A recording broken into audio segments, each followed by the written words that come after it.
Today, the book I'm going to review is called Hillbilly Elegy by J.D. Vance. So this is the story of a failing community, one of several in America, I think.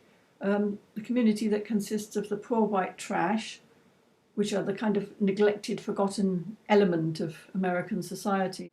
People who are displaced, who, if they remain in their own area, like in the mountains of Kentucky, they remain dirt poor and they have no future. And if they move, they're kind of displaced out of their natural environment and they find it very hard to adapt. So his people, his various relatives, including his grandparents, Mama and Papa, they move out of Kentucky into Middletown, looking for a better life, looking for work, looking for an income, just, to keep themselves going. And yet, when they arrive there, there's a stigma against the hillbillies, and they have a very different way of approaching things. He says many of their new neighbours viewed them suspiciously. To the established middle class of white Ohioans, these hillbillies simply didn't belong. They had too many children, and they welcomed their extended families into their homes for too long. And they had a very violent attitude to life. He tells the story, I'll try and do a bit of an American accent, but it probably won't work. One of Papa's good friends, a hillbilly from Kentucky whom he met in Ohio, became the mail carrier in their neighbourhood. Not long after he moved, the mail carrier got embroiled in a battle with the Middletown government over the flock of chickens he kept in his yard. He treated them just as Mama had treated her chickens back in the holler. Every morning he collected all the eggs, and when his chicken population grew too large, he'd take a few of the old ones, wring their necks and carve them up for meat right in his backyard. You can just imagine a well-bred housewife watching out of the window in horror as her Kentucky-born neighbour slaughtered squawking chickens just a few feet away. And then what about this story? His cousin Jimmy, who's out with his parents shopping. And Jimmy wanted a toy that had been advertised on television, a plastic console that looked like the dash of a jet fighter plane. And Jimmy wandered into a pharmacy that happened to sell the toy, so he picked it up and began to play with it.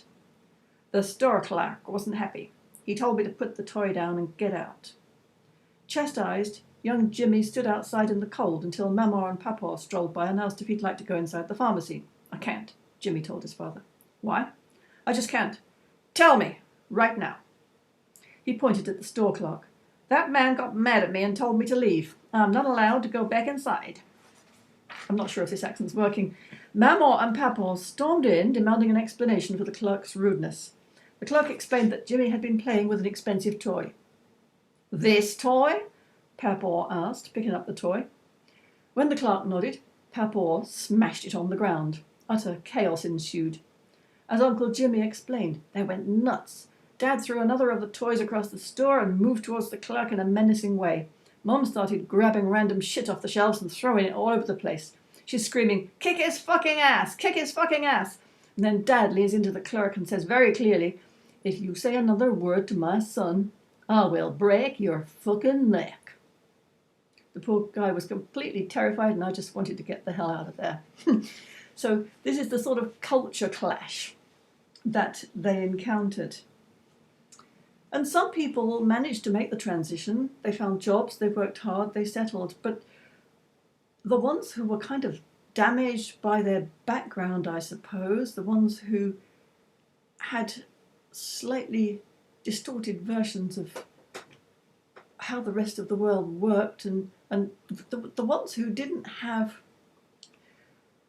the wherewithal, either within themselves, the strength of character to stay on the straight and narrow, the ones who thought that you had to have material things, you had to give your children toys at Christmas, and if you hadn't got the money, then you just had to borrow it or scrounge it from somewhere and then pay back later. These kind of people were not well equipped for a new life in a new town, in a kind of middle-class environment. So the author's mother was a broken woman. I mean, I don't know if it was nature or nurture or a bit of both, because her parents had a very stormy relationship and they ended up living in separate houses, and that was apparently the only way they could get on. But she descended into a life of lurching from one relationship to the next and getting drunk and taking drugs and ending up in hospital. And one time she actually asked her son, this guy, to provide a clean urine sample because she was applying for a job and she knew that hers wasn't clean. And it's like, oh, Mom, for goodness sake, can't you just get clean? But apparently she couldn't. The saving grace for him was having his mama, his grandma, who, once she was living separate from his papa, she seemed to be a figure of stability. He says, I always straddled those two worlds. Thanks to Mama, I never saw only the worst of what our community offered, and I believe that saved me. There was always a safe place and a loving embrace if ever I needed it. Our neighbours' kids couldn't say the same. So he struggles and works his way out. He enrolls as a Marine for a couple of years, and then he applies to university. As a working class applicant, he wanted to do law. He thought that would be a useful path to pursue.